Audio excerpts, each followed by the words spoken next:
Bienvenidos, estimados amigos. Les habla Luis Ismoes, responsable por la gestión de conocimientos de ITIL. Este es el webinar número 17 desde el 25 de enero, cuando iniciamos este ciclo. A partir de hoy nos enfocaremos en el futuro y cómo prepararnos para no solo sobrevivir, sino también crecer y, ser posible, crecer en forma exponencial. Para ello, en esta oportunidad, tengo el placer y el honor de presentar a Napoleón Posada. Napoleón tiene una muy rica experiencia gestionando proyectos de innovación para grandes clientes y grandes empresas. Y actualmente está apoyando activamente a empresarios a innovar. Napoleón, te dejo el micrófono. Por favor, inicia tu exposición. Gracias. Muchas gracias, Luis. Muy buenas noches con todos. Es un gusto estar aquí con ustedes para poder compartir algo de este tema que mencionó Luis, de innovación, y sobre todo cómo aplicarla para proseguir en nuestro camino de negocios y quizás un poco también en la vida diaria de reactivación en lo que queda del 2020 y hacia adelante. Primero, una breve presentación de mi parte. Bueno, tengo una esposa y un hijo de 8 años a los que quiero mucho, los tengo muy presentes. Bueno, soy ingeniero electrónico de la Universidad Católica, he estudiado un MBA en la Escuela de Negocios de la Universidad. Tengo más de 25 años de experiencia en tecnología de información en todos los ámbitos. Esto es desde infraestructura hasta el desarrollo de aplicaciones. Durante 4 años tuve el gusto de ser el gerente de innovación y de proyectos en la empresa GMD, viendo grandes clientes tanto del sector privado como del sector público. Y en la actualidad me dedico a dar consultorías de innovación y trabajar con startups para digamos, darles las pautas de cómo salir y crecer. En paralelo, durante todos estos años también he desarrollado trabajo de docente universitario en diferentes disciplinas y en varias universidades. Empecemos por el propósito de esta sesión, qué es lo que nos motiva. Y para esto quisiera empezar con un libro del autor Faisal Hoque, Everything Connects, todo está conectado. Esta frase que he obtenido del libro me parece muy pertinente. Una cultura innovativa inicia con la actitud de aceptar que el mundo realmente ha cambiado. Si bien es cierto, antes del 2020 ya se había previsto que habían cambios desde el punto de vista tecnológico, del mercado y en muchos otros aspectos de nuestra vida a nivel mundial, todavía existía mucha resistencia, digamos, a afrontar estos cambios, o en todo caso, como alguien me comentó, ¿no? Eso, bueno, ocurrirá de aquí a 5, 6 o de repente 7 años, ¿no? Sin embargo, el actual contexto que estamos viviendo nos remite inevitablemente a un cambio abrupto, forzado, que no estaba previsto realmente en ningún plan de negocios quizás, y que inevitablemente nos obliga a reformularnos la forma como nosotros enfocamos los negocios y cómo queremos afrontar las soluciones a esta situación.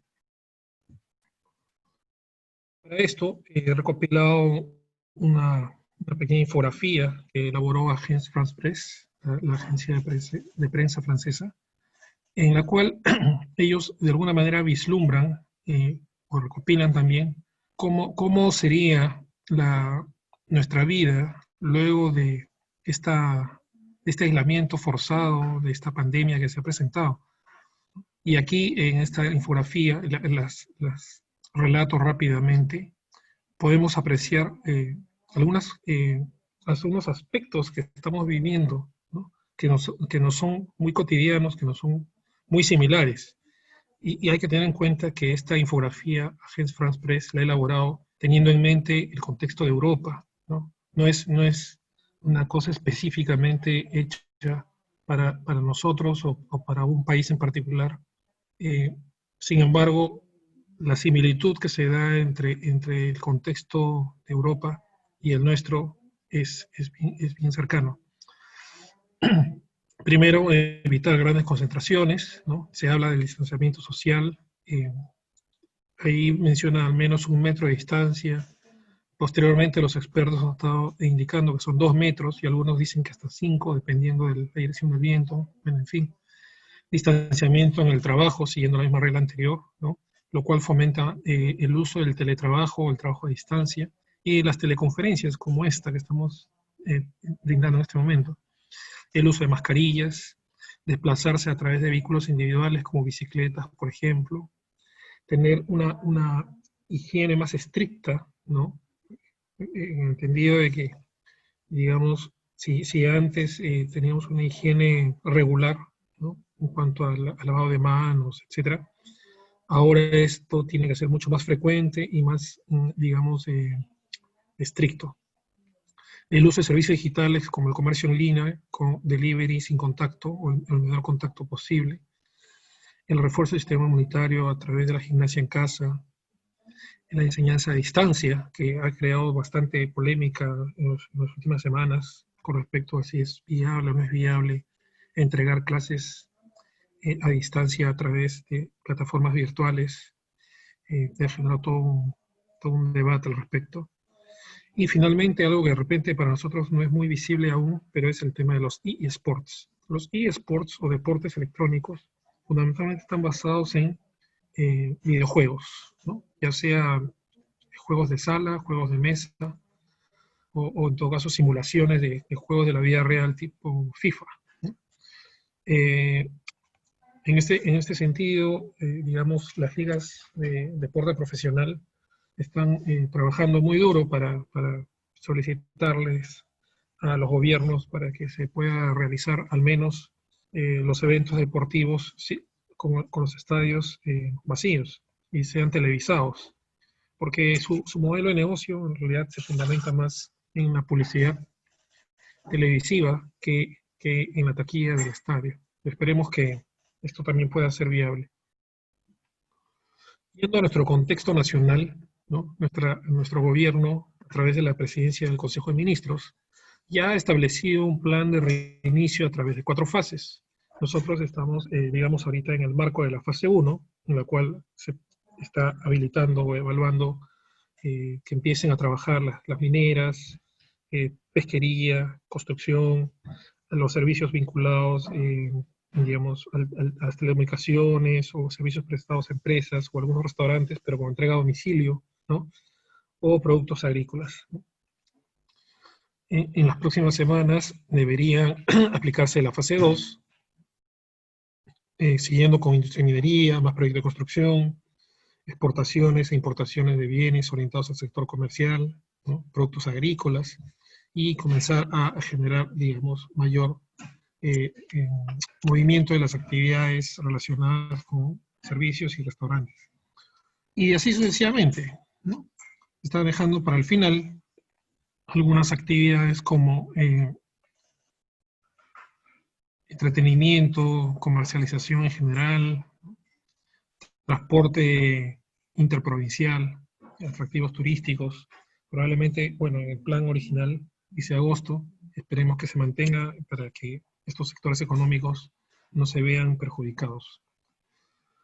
Todo esto nos lleva a pensar que las empresas ahora deben reformular su manera de trabajar. Y esta manera de trabajar se expresa a través de un diagrama conocido como el modelo de negocio. Los modelos de negocio deben cambiar.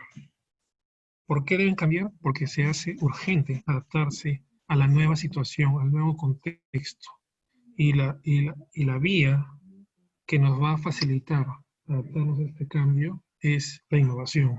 Por eso, aquí en esta diapositiva ponemos que se hace urgente innovar. ¿Por dónde empezamos? ¿Qué hacemos? Algunos, digamos, piensan que innovar implica inspirarse, ¿no? Una forma de lograr esa inspiración es observar las estrellas en el cielo y esperar a que llegue la idea que resolverá todos los problemas. Ese es un enfoque que quizás pueda servir a algunos, muy pocos en realidad, y no todos tenemos esa inspiración al alcance. aparte de que no tenemos el tiempo necesario para empezar a esperar. Y en el otro extremo tenemos a las personas que consideran que trabajar duro y muy duro, la mayor cantidad de horas posibles al día y a la semana, va a ser lo que garantizará el éxito. Probablemente sí. Nuevamente, en algunos casos puede ser que se haya de esa manera, pero digamos que aquí más relevante va a ser alcanzar un equilibrio entre ambas perspectivas. Ni pura inspiración ni trabajo duro, sino el balance de ambos, una mezcla de ambos, una mezcla adecuada que nos permita obtener resultados exitosos en un tiempo aceptable. Y de eso vamos a hablar a continuación. Para empezar, tenemos que tener claro cuál es la definición de innovación que estamos manejando y para no, digamos, separarnos del resto del mundo, hay una definición que está recogida en el manual de Oslo, así se conoce este manual, que ha sido elaborado por la OECD, la Organización Mundial de Países Desarrollados. La última versión es la 4 y del año 2018. Y en esta versión, en esta edición del manual, la OECD emite una definición de innovación que la estoy presentando. Y la voy a decir rápidamente: producto o servicio nuevo mejorado que difiere significativamente de los productos o servicios previos y que puede estar disponible para usuarios potenciales de negocio. Y algo similar replica para los procesos. Aquí yo lo que quiero recalcar son dos cosas fundamentales. Uno, que tiene que haber una diferencia significativa. Y dos, que debe estar disponible para los clientes. Es decir, tiene que tener un uso comercial de tal manera que pueda ser fácilmente implantada. Hay que tener en cuenta también de que a nivel de gobierno, a nivel de entidades públicas, sus clientes vendrían a ser los ciudadanos, nosotros, ¿no? Entonces, digamos, la definición se ajusta tanto al sector privado como al sector público. Y de hecho, si ustedes pueden descargar el manual, porque es de fácil disponibilidad en la página web de la OECD, verán que contiene capítulos tanto para el sector privado como para el sector público, dando las orientaciones y los lineamientos necesarios para fomentar, trabajar y presentar los resultados de innovación. Entonces, digamos, este manual es fundamental para cualquiera que desee adentrarse en el mundo de la innovación. En este contexto de la innovación es importante entender que hay tres tipos de innovación: la incremental, que va dando pequeños cambios sobre los productos o servicios; la radical y la transformacional. ¿No? La transformacional es una renovación total, tanto de mercado como de tecnología. Pero digamos, nosotros estamos enmarcados en este momento en una innovación de mercado radical. ¿Por qué? Porque la incertidumbre tecnológica realmente es baja. Tenemos las computadoras y todos los medios asociados a las computadoras, y esa es la tecnología sobre la cual estamos trabajando en los últimos años. Hay algunas, digamos, novedades en vías de desarrollo, pero, digamos, no hay mayor incertidumbre al respecto de cómo va a progresar. En el caso del mercado sí es distinto, porque el contexto de la pandemia y todas las normativas que se han dado alrededor de esta para contenerla genera una alta incertidumbre. Realmente nadie sabe cómo se va a comportar el mercado en lo que queda el 2020 y en adelante. Hay artículos que se han dado en estos días, en los cuales se especula que muchos de los cambios que se esperaban dar en el mercado en los próximos 10 años se están acelerando, mejor dicho, hoy, debido a este contexto global. Entonces, aquí se trata de generar una innovación radical. En este contexto también es importante entender entonces que la innovación no puede fluir libremente en la empresa sin un orden o sin una guía o sin un lineamiento establecido, ¿no? Digamos, los miembros de la organización no pueden, digamos, tener ideas sueltas, lanzarlas, implementarlas por su cuenta y un simple y sencillo a ver qué pasa. Así difícilmente se va a poder obtener un resultado favorable. En este marco existe una norma ISO, ¿no?, que da lineamientos, ojo, es una guía, no son mandatorias, no son obligatorias, sino son guías, lineamientos, la 56002, que provee un conjunto de elementos que se interrelacionan entre sí para poder justamente gestionar la innovación. Es decir, asegurar que exista un marco común que permita desarrollar y desplegar innovación, evaluarla y obtener resultados favorables para una organización. Este diagrama que está aquí resume el total de la estructura del sistema de gestión que propone la ISO 56002. Tenemos un contexto organizacional, como cualquier organización, que está inmerso entre factores externos e internos, una cultura y una colaboración interna y externa, no sé, un ecosistema. Eso vamos a hablar más adelante.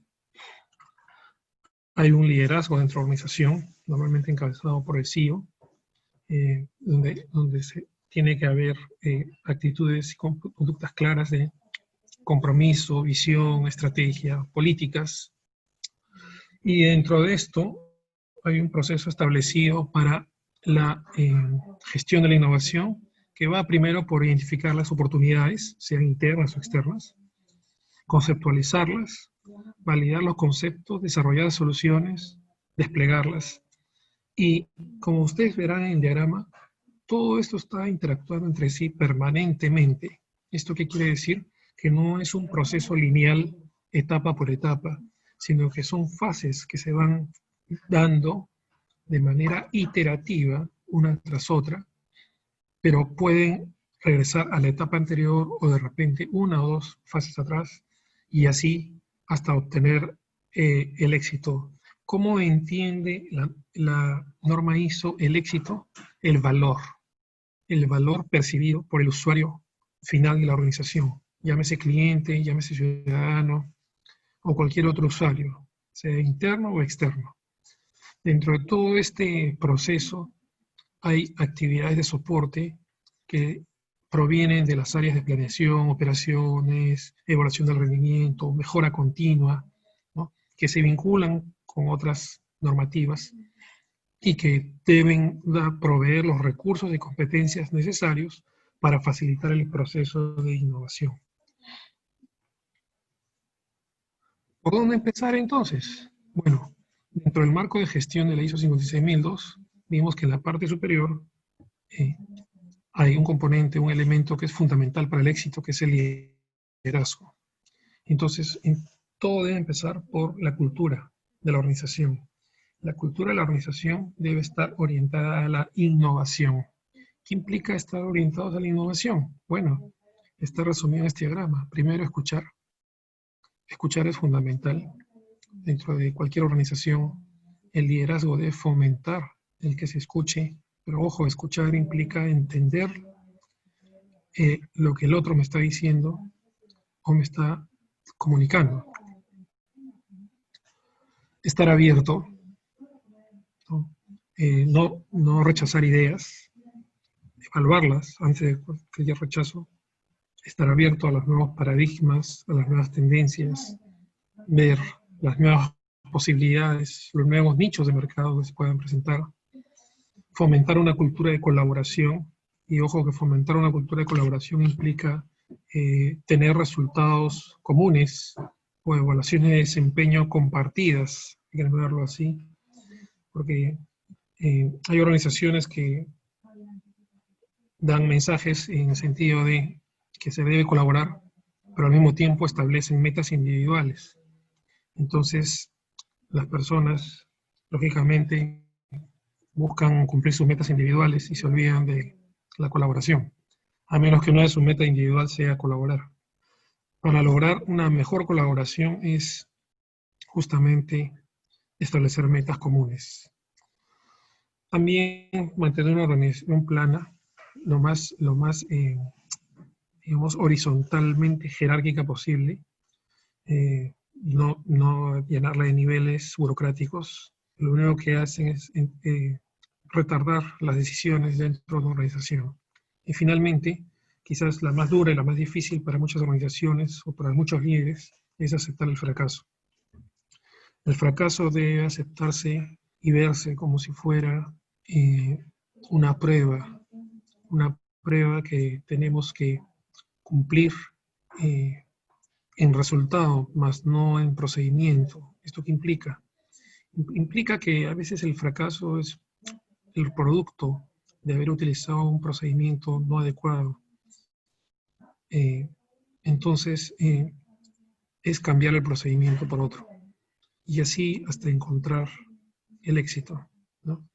La intención de la innovación, de una innovación sana, es justamente fracasar rápido para identificar dónde está fallando, en qué punto de la cadena estamos fallando, y en función a eso corregir, volver a probar, y si tiene éxito, pues continuar mejorando, y si no, y repetir el procedimiento de identificación de falla. Pero todo esto que sea lo más rápido posible. Con una cultura de innovación bien establecida, nuestro siguiente paso va a ser aplicar las herramientas. Y aquí viene el qué. Las herramientas para lograr una innovación con resultados exitosos se basan en tres grandes pilares: encontrar las soluciones, desarrollarlas e implementarlas o desplegarlas. Para encontrar las soluciones tenemos una herramienta que probablemente ustedes ya la conozcan, es el Design Thinking. El Design Thinking,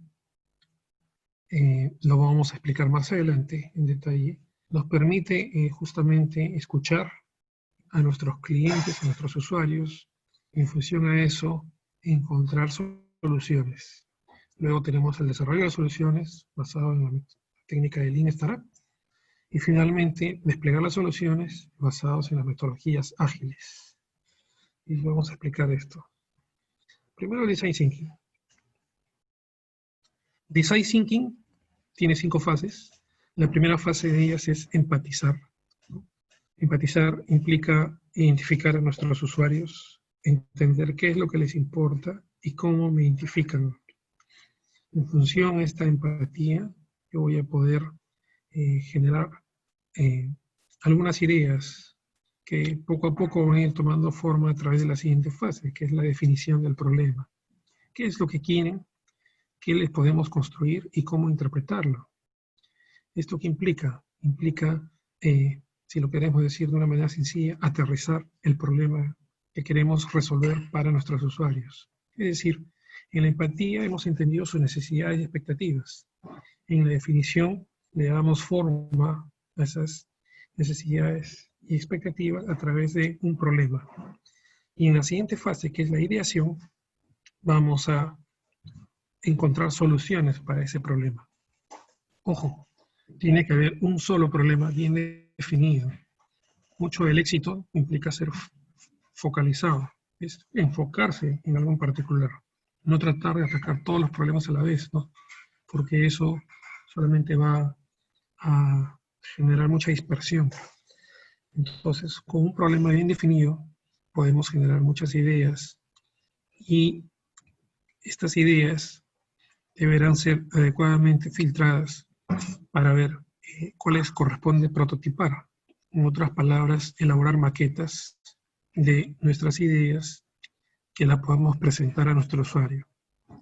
El usuario ve nuestro prototipo, ve nuestra maqueta, la experimenta, la usa, sea digital o no sea digital. Yo he hecho maquetas hasta con papel y lápiz. Y nos va a dar un feedback, nos va a dar una opinión. Y esa opinión va a ser muy importante recopilarla a través de un procedimiento, una metodología. Y ahí estamos probando qué funcionó bien y qué no funcionó bien y por qué, que es lo más importante. Identificar aquellos aspectos de nuestra maqueta que no han funcionado bien nos va a ayudar a regresar, ya sea a la etapa de ideación, ya sea a la etapa de definición, o quizás a la parte de empatía. Quizás durante las pruebas el usuario me dice, oye, sí, tu maqueta me gusta, está haciendo bien esto, pero mi mayor problema es este. Entonces quiere decir que no lo encontramos o no definimos bien el problema. Vamos a tener que regresar a esa fase o quizás un poco antes. Entonces, haciendo este trabajo lo más pronto y rápido posible, podríamos alcanzar el éxito. Dentro de toda esta herramienta de Design Thinking hay una muy buena en particular que se llama el Customer Journey Map o el viaje del cliente. El Customer Journey Map, que lo tenemos en pantalla, tiene tres grandes secciones. La primera de ellas es la identificación del usuario, que digamos tiene que ver mucho con la empatía. Primero que nada, identificar a nuestro usuario en la zona 1, entender el escenario, que vendría a ser la definición del problema, con sus metas y expectativas del usuario, ojo, ¿ok? Entonces, digamos, en la 1 y la 2 estamos cubriendo un buen punto del Design Thinking. Luego tenemos la zona B, que tiene que ver con la experiencia de usuario, cómo el usuario utiliza nuestro producto o servicio a lo largo de diferentes pasos, ¿no? O como aquí le dicen, acciones, y qué piensa o qué ve el usuario respecto a esto. Y finalmente, lo más importante, la experiencia emocional. La experiencia emocional nos va a decir mucho respecto a cómo el usuario está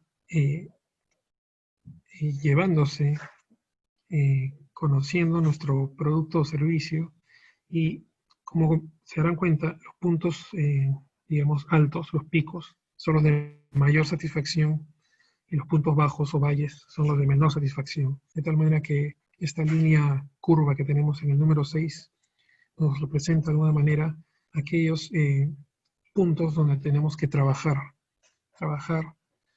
y mejorar, ¿no? Generándonos oportunidades y finalmente asignarle un responsable. La zona C, los insights, nos permite llevar el seguimiento de cómo estamos atendiendo estas oportunidades de mejora para nuestros servicios o productos. También dijimos que era necesario incorporar metodologías ágiles. Una de ellas, una de las más conocidas, es el Scrum. El Scrum está representado aquí. Tiene, en resumen, 3 roles, 5 eventos y 5 herramientas. Lo que busca el Scrum es, a través de actividades pequeñas, de corta duración, obtener productos, pero no productos dispersos, sino productos entrelazados entre sí de manera incremental. Esto es, en un lapso de 1 a 6 semanas voy a obtener una primera versión de mi producto. Ojo, bien hecho. Un producto bien hecho, pero con funcionalidades mínimas que el cliente valora. Y en pequeños tramos de tiempo de 1 a 6 semanas, ir agregándole funcionalidades que el cliente valora y que le da mayor calidad al producto. De esa manera, ya no tengo que esperar a diseñar el producto completo o de repente sí tenerlo bien diseñado de manera completa, pero no necesariamente desplegar esa figura completa, sino desplegar, como dije hace un rato, lo mínimo, y sobre este mínimo comenzar a agregar funcionalidades progresivamente.